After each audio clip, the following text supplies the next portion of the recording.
It's April the 7th, Picks edition of the MLB Gambling Podcast on the Sports Gambling Podcast Network is brought to you by Underdog Fantasy. Sign up at Underdog Fantasy, promo code MLB SGPN to get up to $1,000 in bonus credits. We're also brought to you by Edge Boost. Get up to $750 in cashback rewards each month when you sign up at edgeboost.bet. Use the promo code SGPN.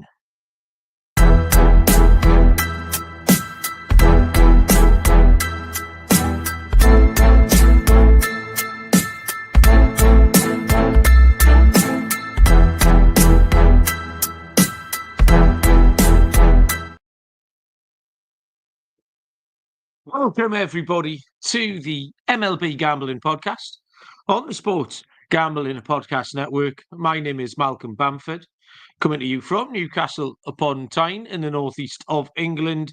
Today is Sunday, the 6th of April, and we are here to handicap 11 games scheduled across MLB for Monday, April the 11th. Joining me from somewhere in New York is Mr. Scott Reichel. Scott, good evening. How are you?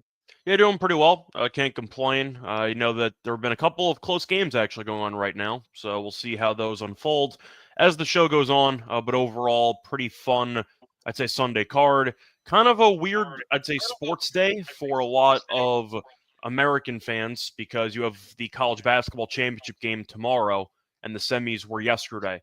So it's kind of the calm before the storm, right before you get into the title game. So yeah, once again, baseball's helping us get by. You've had some basketball games too today, so been a pretty interesting sports day on Sunday. Yeah, I must admit, I haven't bet a ton of baseball since Thursday, really. I was working on Friday, so try not to get too distracted when I'm working. And then the weekend, obviously, the Premier League's in full swing. Lots of Premier League stuff. We had the Grand National, which is a big horse racing weekend. And, I like to keep an eye across the horses, as well as Bob had a cup final yesterday. They lost on penalties yesterday morning, Bob's team, after a 1-1 draw. So, just so much stuff going on.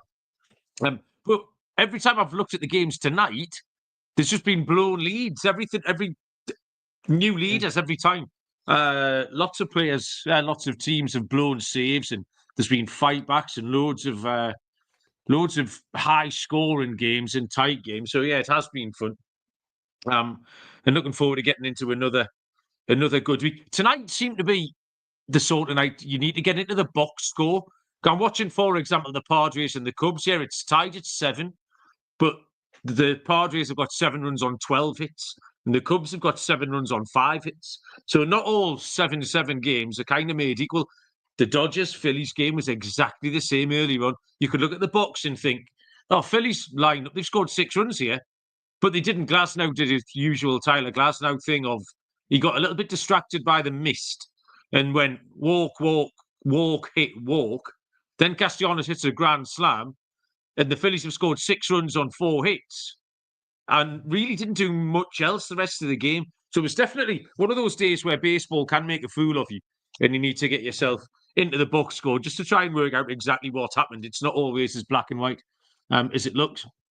Austin was first in the chat. Nice to see you, Austin. Skrills from the curb. I don't think I've seen Skrills this season. So welcome along. John here for the ad reads, as always. He's had a winner today on the Yukon Ladies basketball, I'm guessing. Yeah, it was the championship game for the women's tournament. Yukon destroyed South Carolina. We've got the Masters this week as well, Scott. We can't wait. That is one of the greatest betting events. There's so many different ways to attack the Masters.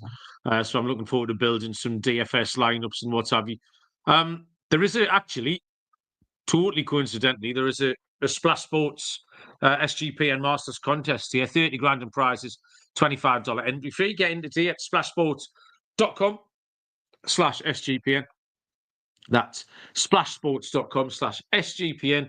And tune into the Golf Gambling Podcast, the Steffi Small Show, and Bottom Line Bombs for all of your Masters picks. Right, we'll get stuck into these Monday games. We've got no day ball. I don't know if there's couple of no, there's no rearranged double headers because we did lose a couple of games to the weather today as well. But there's one afternoon game here for me. 3:10 Eastern first pitch between the New York Yankees and the Detroit Tigers. Carlos Rodon, left-handed pitcher, goes for the Yankees. Talking golf, I'm still determined to say Larry Mize. Casey Mize will start for the Detroit Tigers. So we're plus 120 at home. The Yankees minus 140. The total is set at 8.5. The Yankees were walked off in defeat about 10 minutes ago by the Pittsburgh Pirates in another sort of weird topsy-turvy game. The Tigers also won the game late. They looked absolutely beaten by the White Sox, but then the White Sox bullpen did what they always did. So a couple of, almost you could say, false finals tonight, really, for both of those teams. The Yankees will be up in sticks and heading to Detroit for this one. Carlos Rodon, one good start, one bad start. He's still walking too many batters, which is a concern. Both of his games, the under would have cashed. Mize went 5 2/3 scoreless against Seattle. Very, very good start. The Tigers have started well at home, where the Yankees are going well on the road until today. I like Mize, and I'm going to give Detroit a chance to get to Rodon here, to get to the lefty, especially a little bit of a travel spot for the Yankees. I'm going to give Detroit a chance in the first 5 here. And I do think that total's too high, actually. Any sort of Detroit game, they're falling into that category. We handicapped them last week and knew what was going to happen in Seattle just about every night. And I think this is quite similar. Rodon and Mize are serviceable. That 8.5 looks big. So Detroit first 5, but I like the total to be on the low side, Scott. Yeah, so I agree. I'm going to go with Detroit for the value. I really don't want to lay this number with the Yankees. I get Rodon, you could argue, is a better pitcher than Mize, but Rodon last year was a lot better at home than on the road. This will be his first road start of the season. Against the Tigers, not exactly the best numbers for him, so I think he could be in trouble here. But I do want to point out the actual path of victory for the Tigers today and the loss for the Yankees. Detroit kind of had the luxury in hindsight of saving all their key relievers because they were down the entire game, came back and won the 9th inning. But they didn't use any of their high leverage guys. As for the Yankees, they went to extras. So they had to use a lot of key relievers. I know Weaver pitched 2 innings, probably not going to pitch tomorrow. You saw Williams come in for the 11th.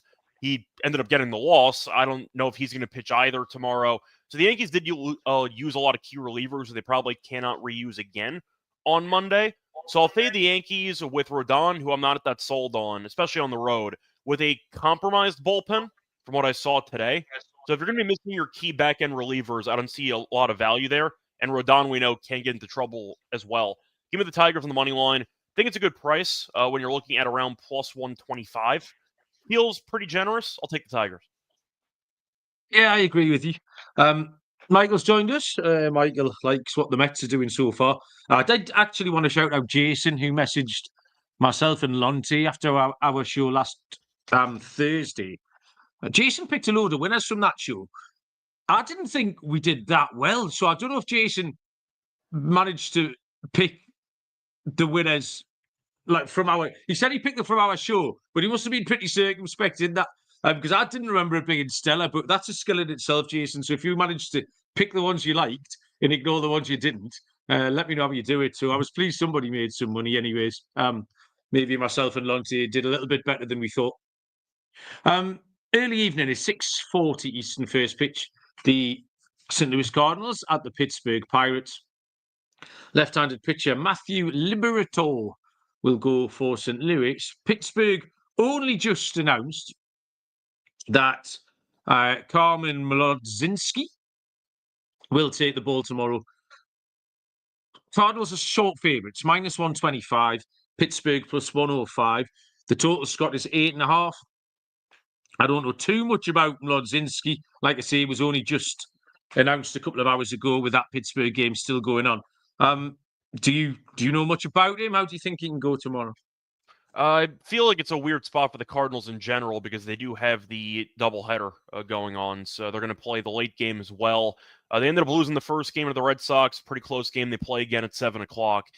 I feel like Molodzinski, I'm not the biggest fan of, but the argument is, do I like Liberatore that much? Not really. So I feel like you make an argument that both pitchers aren't that great. I mean, Molodzinski got destroyed in his first outing, gave up 4 runs, 7 hits, and 3 2/3.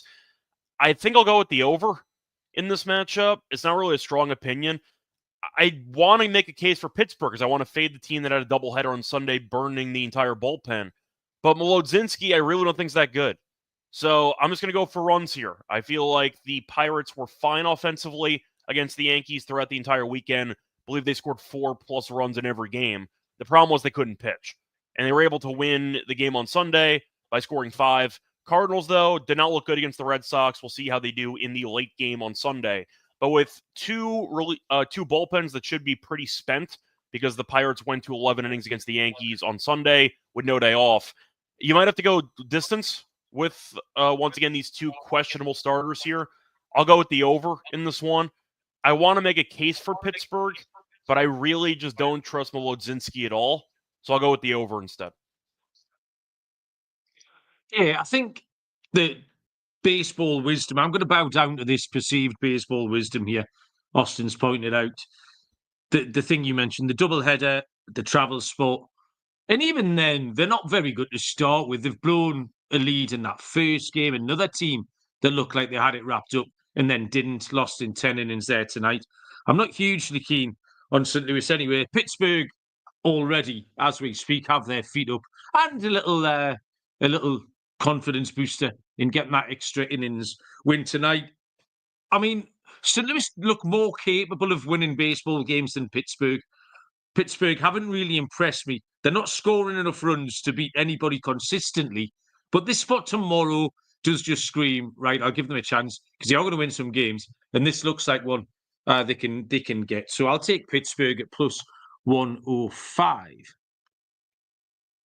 We have a 6:45 Eastern first pitch between the LA Dodgers and the Washington Nationals.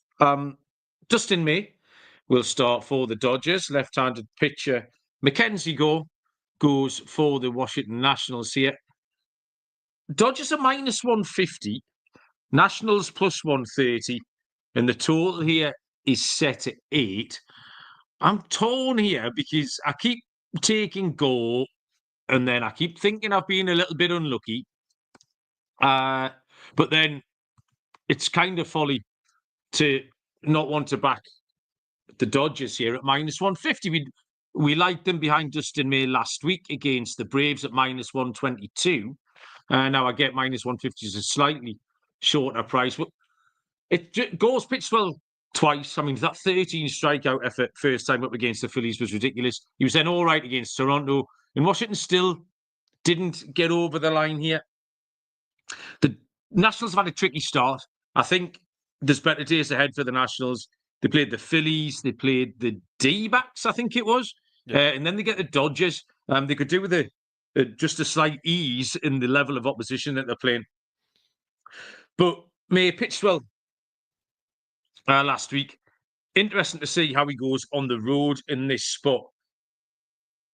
The Mackenzie Gore goes well, but the Dodgers' floor is so high. Even tonight, they've lost tonight, but they still managed to put up. I mean, it took the Phillies last 8 runs, the latest I saw. I think it finished 8-7. The Dodgers' floor is so high that you've got to score a ton of runs to beat them. So I'm just going to stick with them at minus 150 scope for the unit and a half play. I don't know if Washington can keep up, even though Gore will go well, but he's gone well the last twice and they've lost. So that's the play. I'll take the Dodgers, but I was so wanting to find an angle for Washington, Scott. Yeah, I'm with you on this one. Gore so far this season's been fine, 11 innings, and he has a 2.45 ERA. The Nationals, though, have once again lost both games by multiple runs. So the bullpen has not really helped him out at all. It was not great against Toronto. He was able to survive, I guess, but he gave up 9 hits in 5 innings, so he was more vulnerable this time around. The Dodgers are so talented. I thought May looked pretty good in his first outing in a while. I do think that the Nationals, at the end of the day, have in my opinion, better starting pitcher on the mound, but I don't trust the bullpen. If they potentially force the pitch count to get up there for Gore, have fun with 4 innings dealing with this lineup with the Nationals bullpen. I'm not going to bother. Give me the Dodgers money line, maybe Dodgers run line as well. Until the Nationals cover a +1.5 with Gore pitching, I'm not going to take them because every time they're in a good spot to maybe win a game with Gore pitching well, they just sabotage the performance. Kind of like what the Pirates do with Skeens or what the, Mets used to do with DeGrom. You just get some good starts, and it's like, oh, it doesn't matter because it's going to be a tie game in the 7th inning anyway. That's kind of where I'm at for this one. Give me the Dodgers. I like their offense more. Good one for the Nationals, though, on Sunday, beating the Diamondbacks. But I'm going to go with the Dodgers. 150 feels pretty cheap for the talent disparity between these two teams. Yeah, you're right. If through 5 innings this game's 2-2, you wouldn't be surprised at all because goal can hang. And then at the end of the game, if you had a look and you see the Dodgers have won 6-2, that's just about exactly where we're going to land here. Austin pointing out that Dylan Cruz is struggling at the plate for Washington, someone we had high hopes on. SGPN has partnered up with Edge Boost, the Premier Visa debit card for bettors. An Edge Boost card allows you to avoid the hassle of having your card denied at any of your favourite gambling haunts. You can earn up to $750 per month in cashback rewards for using your Edge Boost card. And you know your money is safe as the card is FDIC insured. The best part, there's no credit checks. It's completely free. Sign up today at edgeboost.bet, promo code SGPN. And we're brought to you by mybookie.ag. MyBookie is your place to bet every sport, including Crown College basketball games. Props for every game. MyBookie accepts customers from a ton of locations. Head to mybookie.ag with the promo code SGPN for a 100% deposit match up to $1,000. That's mybookie.ag, promo code SGPN. 6:45 Eastern first pitch is the Toronto Blue Jays at the Boston Red Sox. This is a game, there's been a pitching change in the last couple of hours. And as a result, I've got no lines on this one. I'm not sure Scott's seen any. It was originally Jose Barrios for the Blue Jays. Lucas Easton is the starter now. And it's Richard Fitz. Is his name Richard? Yeah, Richard Fitz. So much potential for a good nickname in there, by the way. For Boston, no lines in this situation. Tricky, really, to analyse, Scott. I mean, can you give us a pointer? How you're instinctively handicapping this one? See, the problem is I want to consider the over, but Toronto did nothing offensively the entire series against the Mets, basically. So I feel like I'm going to go with the over because the Red Sox have been hitting the ball well lately at home, and Toronto, I think, will look sharper in Fenway. But I feel like it's a pitching matchup that I'm not too sold on. Now, Fitz, I thought, was okay earlier in the season. Not really that proven, so we'll see how he looks. But, I mean, he went 6 innings, gave up 3 runs, 2 home runs, though, against the Rangers. So did give up the long ball a couple of times. Barrios has not been good, ERA of 6.75. Think that it's going to be a high-scoring game, personally. You're looking at his numbers against the Red Sox in his career, and they've actually been pretty good. But I do think that the Red Sox offense has kind of figured it out a little bit, just based on how they've played for the last couple games. We'll see how they look fatigue-wise after playing the late game in the doubleheader. So if you want to go for the doubleheader fade, maybe you want to go for Toronto. Then again, the Red Sox are staying at home, so there is no travel. They're just going to end up playing the Cardinals and play again tomorrow. I'll go with the over, though. I see some runs. Yes, the Blue Jays did not do anything offensively against the Mets. The Mets bullpen, though, and the rotation looked really good so far this season. The Mets have been a dead under team at this point so far. So I'll go with the over. Give me some runs and some fireworks. Pretty much my entire handicap here, with really the lack of what we knew about Easton and Fitz, was the Blue Jays just poor offense over the weekend. Now, I tend to be aware of what the Mets are doing more than anybody else, just because they end up top of my page. And they just... I thought you were going to say because Dylan keeps talking about him, but that's another reason, I guess. Well, yeah, that's the other reason. But the 2-1 defeat tonight, Bowden Francis pitches really well, a pitcher that I like, and they get nothing. And that kind of happened all weekend. I don't mind Fitz, 3 earned runs. He had quite a tricky assignment, actually, at Texas last time. 3 earned runs for him seems about right. But I just prefer Boston, those lineups. As it stands right now, you take Boston over Toronto.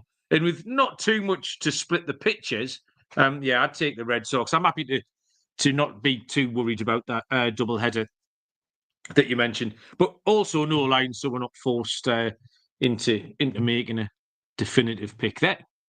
Back to the top of the page for a 7:10 Eastern first pitch between the Miami Marlins and the New York Mets. This is the second game that's actually off the card. We've got 3 games off the card. The second one here, and I think it's due to the rain out. Miami have had a rain out in Atlanta. Connor Gillespie was scheduled to be the starter. I'm not seeing him now.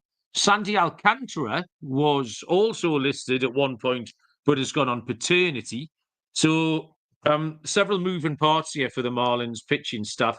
Kodai Senga is confirmed for the New York Mets. I thought it was going to be Gillespie. That's how I handicapped. He's had 2 decent 5-inning starts. Miami lost both games by 1 run. And the last of which was at home against the New York Mets, where he only allowed 1 earned run on 6 Ks, and he limits the walks. That's going to be important for Gillespie. Senga faced Miami in that same series last week, 2 earned runs, 8 strikeouts. That seems like a decent comparison game. It seems like a comparison series. You've just said it was the Mets are dead unders. They've had 5 wins. Well, in fact, after tonight, they've had 6 wins, but only scored 33 runs in 9 games, which tells you everything. You know, they're still struggling with runners in scoring position. Assuming it's Gillespie, honestly, it could be anybody, but it does look like an under, Scott. I'll be expecting another 4-2, 4-3, something like that. Yeah, so I'm on the under as well. I'm assuming that Gillespie will be pitching because Alcantara, of course, is no longer with the team. We'll see if he returns after paternity leave, but we don't know. I'm assuming he won't be back tomorrow. Maybe he'll be back on Tuesday. But I do think that Gillespie's probably going to pitch. Senga was getting into trouble early in his last start. Then he kind of settled in after that to some degree. But I do think that I'm going to go with the under in this one. To mention the actual stat here for the Mets, they've played 9 games this season. 7 of those 9 games had less than 7 runs.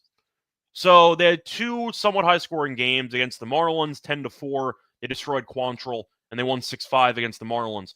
But every other game besides those 2 had less than 7 runs combined. Give me the under. I just feel like I'm going to keep taking the under with the Mets until the bats wake up a little bit more. So give me the under. I'll see a low-scoring game. Give me the Mets winning like 3-2. Just going off topic slightly, talking Kodai Senga, just reminded me to mention Roki Sasaki pitching last night for the Dodgers, because it seemed like it was very early, but it did seem like it was a bit of a crossroads, a bit of a fork in the road. He wasn't great, but he survived. That counts for something. That was it. That's the key word. That's what he had to do as well. That's what you wanted him to do. I was pleased for him. He's got quite a nice little face, Scott. I didn't want to say his sad face. I was quite happy to say his little relieved face. I was all right with that. Kevin's in the chat. Thanks, Kevin, for those nice words. He says this MLB stuff is hard. Hallelujah, Kevin. You're absolutely right. It's impossible. It's nigh on impossible. But we'll keep throwing horseshoes at the moon here on the show, Kevin. You never know. We might just hook a star one of these days. 7:40 Eastern first pitch is the Texas Rangers at the Chicago Cubs. Nathan Eovaldi for Texas, left-handed pitcher. Justin Steele for the Chicago Cubs, who are slight favourites, -120. Texas even money, +100. Total's low. Guessing it's a windy day in Chicago. Total is 6.5. My 100-1 Cy Young pick, Scott, Nathan Eovaldi. If we stop the season now, I might win. He's had 2 great starts. Is he going to go again tomorrow? I think he's going to pitch well. I mean, you mentioned that the wind's probably blowing in based on the wind, especially in Wrigley. The problem I have with the Cubs so far, Steele's been okay. I mean, he was better last time out. He got kind of roughed up the first start or so. The issue is, like I said with some other teams, that they had a bunch of bullpen guys who came in for the Sunday game, which means they're probably not available for the game on Monday. Cubs had a pretty decent lead and then blew it. They led 7-3 in the 3rd inning. And then the Padres came all the way back, scored a run in the 9th inning, and now they lead 8-7. We'll see if they close it out. But Brown gave them no length at all. He went 4 innings, Cubs had to use a bunch of relievers, and the game was close throughout. My concern is, I like the steal outs here, because I think that he's required to actually go distance in the start if you want to go for a prop. I like Eovaldi, though. I think Eovaldi will pitch well. I like him in general. But I think that the Rangers are the team I'd go with. They've been surging. They've been great. Like, I think that even though the Cubs are probably about to be 7-5, we'll see what happens in the 9th inning. The Rangers, though, have quietly been one of the hottest teams in the league, and they are 8-2. They swept the Rays over the weekend. They gave up less than 5 runs in every game. I think they look good. I mean, Rocker went 5 innings. They used some relievers, not really any of the key guys, but they were able to get by 1 run. I think the Rangers are set up more bullpen-wise for a win than the Cubs are. I'll go with the Rangers. I am going to go with the under, though. I think that Steele and Eovaldi will pitch well, especially with the wind. We had a couple of win games against the Padres earlier in the week, and those games were extremely low scoring. I see a pretty similar story here. Give me maybe a first 500 if you want to ignore the Cubs bullpen, but I'll go with the Rangers winning this game like 4-2, give or take. Few red flags about the Cubs, Scott. You're right to point out the bullpen usage tonight. I've already pointed out the hit differential. It's 8-7 in runs, 13-6 though in hits, and they made 2 errors as well, the Cubs. So that's sort of like all sides of the ball is a slight worry for them here. And being so keen on Eovaldi as I was, and having seen him pitch the way he has in his first 2 games, it's nigh on impossible for me to leave him alone here. 15 innings, 2 earned runs, 17 strikeouts, and no walks for Nathan Eovaldi. Though there's 2 starts, that's pretty impressive. And Steele, including the outing he had in Japan, is now at 3 average starts. 3, you might say, is becoming a pattern here.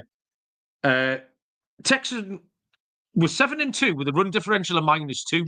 That tickled me earlier on today. They've now gone 8-2, as you said. But yeah, I'm going to take Eovaldi. I like him, and like I say, we've got crosses in a lot of boxes for the Cubs tomorrow. Texas at even money will be my play here. We move along. Once I've let you know about Underdog Pick'em, you can play any sport, win up to 100 times your money. Our code is MLB SGPN. That'll get you a special pick and first-time deposit offer up to $1,000 in bonus credits. UnderdogFantasy.com, promo code MLB SGPN. And Rhythm is your home for AI-backed picks and props. Rhythm is now live for Major League Baseball. They've got models for NBA and golf. Build your own model is simple and easy. Sign up today for a 7-day free trial at sportsgamblingpodcast.com/rhythm. That's sportsgamblingpodcast.com/RITHMM. Scott, do you use AI for stuff? Well, Adam and I kind of do a segment where we do an underdog entry for the prop show, and we try to sprinkle in one rhythm play for every entry. Okay, but general AI usage though, like for writing things or like I'm not a Chat GPT guy. No, it's not really. Okay. I was going to ask you if you, when you talk to the AI, if you say please and thank you, because I do, but then I've no idea why I would do that. I don't know if that's just me. I feel like most people are polite to AI for 2 reasons. 1, because they're just nice in general. 2, they've seen the Terminator movies and they're afraid that the robots eventually are going to take over. And if you're nice to them now, maybe they won't try to destroy you. I know that, for example, not really AI based, but my mom had an Alexa, like the Siri type thing you can talk to at home. So my mom would be like asking for timers when she's cooking and stuff. And instead of saying like to stop, she would just tell it to shut up. And I'm like, yeah, can you please do this? So I was like the opposite. So yeah, I was always more polite to the robots than my mom. So that's kind of how it goes. So I think it's mostly fear after watching the Terminator movies that if they become sentient, we might have some problems. So trying to be nice in case, Right, so if there's an uprising, Mrs. Reichel is first in the queue. She might have some problems. That's all I'm saying. I was trying to be nice to the robot. That's all I'm saying. But is that why you do it, or is that a politeness thing? I've no idea. Yeah. Okay. Like, well, I could talk about this all night, but it's too busy. And that senor man doesn't like us talking rubbish too much. We'll get onto this another day. Do you say please and thank you to the bus driver when you get on the bus? Yeah, of course. Okay, that's fair enough. I like your. You're from New York as well. I don't think normal rules apply to you. There's to nothing you really to people. go against, like saying a quick line, like thank you's two words. It takes 2 seconds. You can just say some stuff. I understand some people want to like be busy and all. I mean, the person's driving you around. Like, yeah, sure, thanks. Like, yeah, why not?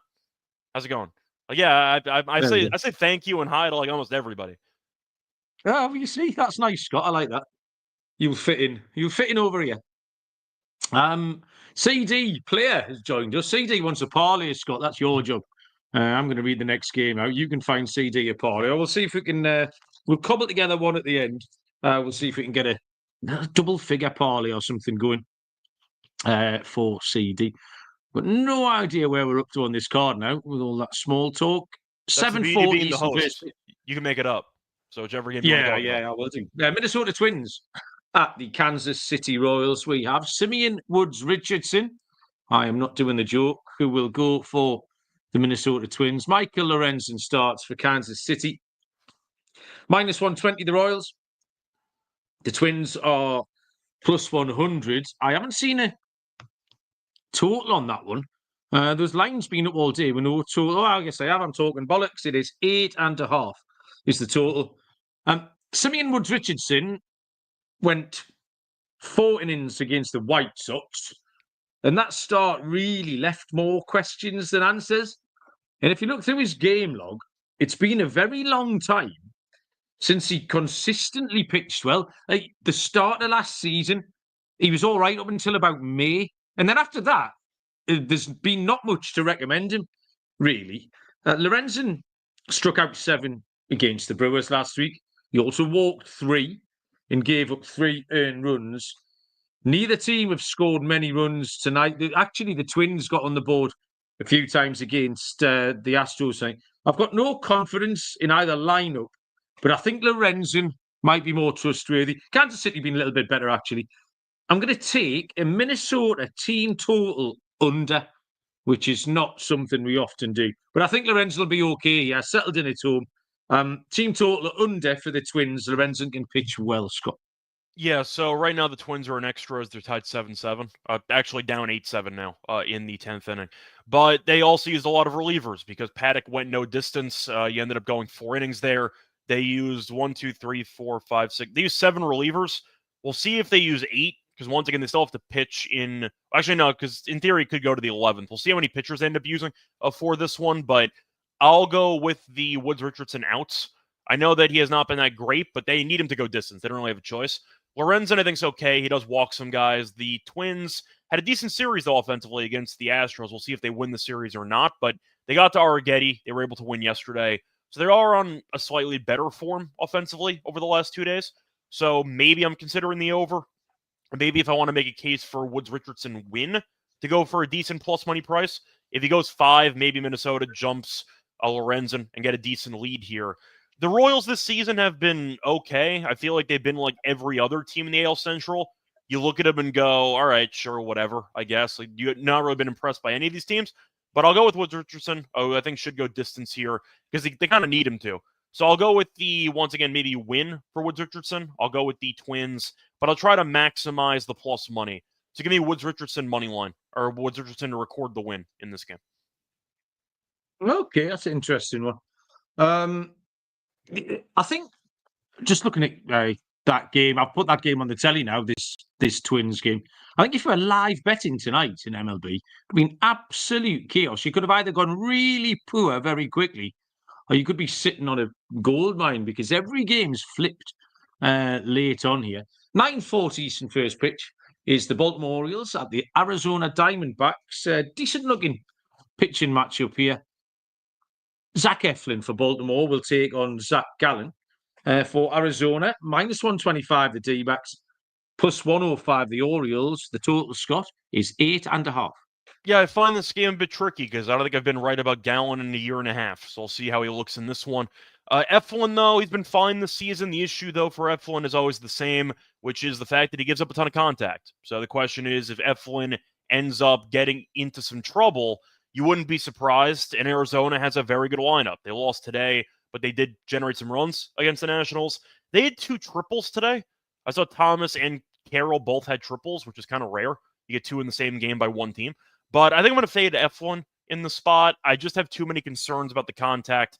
I think that Arizona has the speed. They have the lineup depth. I know Baltimore's offense got some reinforcements recently as Gunnar Henderson came back, struck out 4 times in his first game back, but still. Then they ended up scoring 1 run in the game against Kansas City. But so far, Henderson, the last 2 games, has had 9 at-bats, and he struck out 6 times. So I'm not really sold right now on the lineup from top to bottom. They'll figure it out at some point. But right now, they are not performing as well as I'd hope they would. So I'll go with the, in my opinion, better starting pitcher with the better lineup. I'll go Arizona in this game. I agree with you here, Scott. The start of the season, I'm kind of a little bit down on the Orioles. They've been okay. Eflin's been steady. He's gone 6 innings twice, given up 2 and 3 earned runs. But Gallen was top class at Yankee Stadium last week. 13 strikeouts for Gallen in that game last week. But he was better at home last season. There's not an awful lot to choose between how either team has performed offensively or how their potential to perform offensively. They're very similar teams. But my slight preference is for Gallen at home in this lineup. So, yeah, you're right. I'll take Arizona, the same as you, Scott, at minus 125. And 9:40 Eastern. First pitch is the Houston Astros at the Seattle Mariners. We have Hayden Wesneski for the Astros. Logan Gilbert will go for Seattle. This is the 3rd game I haven't seen any lines on in this situation. I don't think you can correct me if you've got any, Scott, but I don't think you've got any either. I like Wesneski. I am very hopeful that he can go well here. Decent start against the Giants last week. All he needs to do is limit his walks. This Seattle lineup doesn't scare me at all. Gilbert has had 2 okay performances, and the game's finished 4-2 win and a 4-1 loss. It's the same old Seattle shtick. You called it last week, the show we did. You called it, was it a 3-2? 3-2 win you called on Wednesday or Thursday night, whenever we did it. Every game's the same. It's just going to be an under, isn't it? So. There isn't a total out. The total will be 7, and there will be 6 runs, and that's what's going to happen. We've got the Mets under as the first piece in our parlay for CD. I like this as our second. Might be an unders parlay all the way here, but I just don't know why you would change it. If you keep betting this, you're going to end up in front, I think, aren't you, Scott? I imagine. Once again, I'm not going to take a full victory lap for predicting a Seattle game to finish 3-2 because it feels like every Seattle game finishes 3-2. So you're just going with what you're familiar with. But I do want to point out, though, Wesneski isn't a guy you really trust to go distance, and Houston really did use a lot of relievers, too, because Blanco is horrible. Blanco went 1 2/3 today, so they might actually need some distance from Wesneski, but I like Gilbert a lot more than him. So if I was going to go for a side, it would be Seattle, maybe Seattle first 5 in this game. Gilbert, I think, solid. I think he's a good pitcher. I know that his record this season has not been that great. He's pitched fine, though. He just gets no run support. So give me a low-scoring start to this game. If you like Wesneski, maybe the first 5 under. But I see Gilbert leaving with a win. The question is, will they blow the game or not? We'll see. But I'll go with the under. Give me Seattle. You know what? Once again, 3-2. Let's see what happens. Let's double down on 3-2. Absolutely. Far too easy, Scott. They really need to do something a bit more challenging for us. Right, that's the second leg of our parlay as well. 9:45 Eastern first pitch is the penultimate game on the show. Cincinnati Reds go to the San Francisco Giants. This is the pitching matchup of the day, I would suggest. Hunter Green for the Reds and Logan Webb for the Giants. Minus 135 San Francisco, plus 115 Cincinnati. Total, Scott, is another low one. This one's 7, but who have you got? Yeah, under. I'm just going to take a low-scoring game here. We know Webb, for the last couple of years, has been really good at home. Usually not that great on the road, but at home, he's usually fantastic, and he does go a lot of distance. The Reds, last week we saw lose 3 straight games, 1-0. Hunter Green's been good this season. He's got nothing to show for it because they don't actually win games for him, but he's been pitching well so far this season. Hunter Green so far this season, 2.25 ERA, 0-1. Whip of 0.67. Yeah, I don't know what more he can do. He's gone 12 innings, 3 runs, and they've lost both games. So he gets no support at all, which is a problem. The Giants, I think, have been playing better baseball. We'll see how their game finishes today against the Mariners. I know that they're actually leading right now, 4-3. I'll go with the Giants because the Reds don't win games for Hunter Green, and I don't trust the bullpen either. So give me the Giants, but give me the under. Classic Giants home game. I'm going to expect a rock fight here. I won my lock on the last episode with the under on Saturday with Ray going up against I forgot who he pitched against. It was Ray. Who the hell did he pitch against? I don't remember, but it was the under yesterday and it got there. Give me the under again. I see a low-scoring game. Was it Spires yesterday? I can't remember. Green's been excellent in 2 games. This was another one where if you look at the standings and you look at the Reds, you think, yeah, okay, going along okay. They scored 37 runs in 9 games, Scott.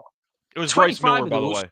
It was Miller against Ray. So there you go. 25 of those runs came in 2 games. Therefore, they've scored 12 runs in 7. And that's what you're going to get. They then go against Logan Webb at home. We know this is all good. In that Pitchers Park, the Giants are 7-1. They're 2-0 at home. I like the Giants at -135. But yeah, they're going to win this 4-1. You're absolutely right. I think we've just got the third leg of our parlay there. An unders parlay does seem risky. Feels like one swing of the bat could completely tear us to shreds. But yeah, I'll take the Giants at -135. But I do like your low scoring game, Scott.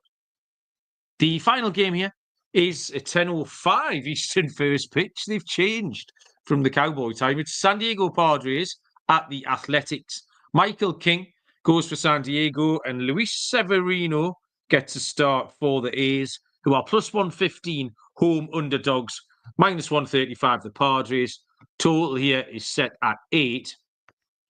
Handicap here revolves around me not really wanting much to do with Severino. He's had one good start. He's had one bad start. But 5 earned runs in his only home start here in Sacramento is a concern for how he's going to continue in this park. And it's a concern against the Padres. We've just watched them knock off 14 hits and 9 runs again tonight. They actually haven't fully clicked, the Padres. They're a very dangerous offense. They haven't quite got going, but they've showed enough. I think they can get to Severino. King bounced back from a tough debut with 11 strikeouts in 5 scoreless against the Guardians. But I'm going to take him out of it. Travel spot, extra innings tonight. And I'll just stick with the Padres team total because I don't fancy Sevy tomorrow in this spot. I think the Padres can beat them up, Scott. Yeah, so every now and then you have to kind of plant a flag somewhere on a team that you don't exactly want anything to do with anymore. My team's the A's so far this season. I've tried to back them twice, and they've lost both games by like 7+ runs. So I'm just done. We'll reevaluate in the future, but as of right now, I'm going to put my A's bets on hold. Give me the Padres. I mean, you mentioned that Severino's had one good start, one bad start. Same thing with King. King was great last time out. He was not very good his first time out. I think he's better than Severino. The A's, though, had 3 home games, and the Cubs destroyed them in all 3 home games. So I'll go with the Padres here. The 3 games against the Cubs at home, they lost 18-3, 7-4, and 10-2. So I'm not sure they can pitch in this ballpark. I'll take the Padres. I think that you might see the A's bullpen get into trouble. Padres bullpen was used today, but I do like their bullpen more than the A's. Give me the Padres at -150. Okay. Yeah, team right there. -150. I've got a -135, Scott. Sorry, I meant 135. You're doing yourself out of a few points. Yeah, my bad. Oh, okay. I was going to say I'll start laying your bets for you, Scott, if you want. Okay, 11 games in the book.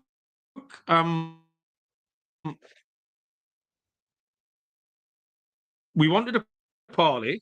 CD wanted a parlay. We're going for the under. Who's ever taken it under parlay? But we're doing it. The unders in the games at the New York Mets, at Seattle, and at San Francisco. We go under. Probably give you about 5.5 to 1, something along those lines. Scott, lock and a dog, please. Yeah, all right. So for the lock and the dog, let me just quickly see if I want to go for totals or if I want to go for some money lines, actually. All right. I think for the lock here, you know what? I'll actually go for plus money both times. Give me Eovaldi on the money line. I think that he's in a good spot here. I think that the Rangers are playing great baseball. I see plus 110 on Eovaldi and the Rangers. Sure, I'll take him. No offense to front of the program, Justin Steele. but I do think it's a bad spot for the Cubs. Burn the entire bullpen today. It should be a low-scoring game in Wrigley, but I think Eovaldi can go distance, and he's also been very good. I know you're biased because you have him to win Cy Young, but the point is Eovaldi can pitch well and pitch for a long time. The Rangers, though, look great. I mean, it's nice to see him back on track after last year, whatever that was, and I do like how they're playing. Give me plus money on the Rangers to get the job done there on the road on Monday. For my dog, what do I want to go with for this one? Part of me wanted to go with the Giants, but I don't know if I actually want to go with the run line. That feels a little bit much for me. Yeah, you know what? I think I'll go with my instincts here, at least based on the actual price that I'm looking at here. Yeah, you know what? I'm going to go with the Tigers. I'll go with the Tigers money line at around plus 126. Think it's a bad spot for the Yankees. Rodon last year was a lot worse on the road than at home. Tigers have been playing well lately. They played the White Sox, but still, you win whatever you have on the schedule, so I can live with that. But the Yankees burn all the key relievers on Sunday. Weaver's not going to be available. Devin Williams might not be available. Rodon, I'm not sold on. I think Mize is fine. I think Mize can go pretty well here at home. I like the price, though, at plus 126. I'll go with that. I think that Rodon should be, in my opinion, a cheaper favorite than minus 148. Give me the Tigers at home at plus 126 as my dog. Okay, for my lock, I'm going to take the Padres at minus 135. I just, like I said, really low on Severino tomorrow. As much as I like the A's, and I'm kind of rooting for them, they haven't quite put it together yet. The Padres have been decent. So I'll take the Padres at minus 135. My dog is just going to be a little puppy here. I'm going to take the Pirates. Perceived wisdom about this Cardinals doubleheader. And frankly, I'm not in on the Cardinals anyway. So when there's a few more ticks in boxes for me to take Pittsburgh, or at home with our feet up, with a little confidence boosting win, and our guy Mlodzinski can do the business tomorrow. And Scott. Find us a home run play, please. Dingers, dingers, dingers, dingers, dingers, dingers, dingers. All right. So for the home run play, first things first, I got to actually write down the timestamp there for the home runs. So let me just quickly see that. No, it's fine. Either way, I did like a couple of pitchers in general for tomorrow, but I'm sure I can find a couple that I can fade. Let me just see which one. Yeah, I think I'm going to fade Berrios if I had to go for anybody. I've not been sold on Berrios, and I feel like with him giving up 3 home runs in 2 games, he could get into some trouble. I'm not going to pick Devers. I'm not bold enough to actually do that. So I am going to go with some other alternatives here in the actual lineup for Boston. I'm thinking about Bregman, actually, but I want to quickly see if I could find any head-to-head success against Berrios in the past. So let me just quickly pull that up. So I'm going to go Bregman's homer twice off him, but he doesn't exactly have the best batting average. Not many guys who have actually hit home runs. Duran has 3 home runs against Berrios randomly. But you know what? I'll actually go with Bregman. Bregman's had 2 against him. I think Bregman so far this season has been solid. He has a .314 batting average. He's been good lately. He had, to go through the actual numbers, he had 2+ hits in each of the last 2 games. He's had 3 doubles in each of the last the last 2 games combined. So he's hitting the ball well. I think I'll hit one over the monster. Give me Bregman to the home run against Berrios on Monday.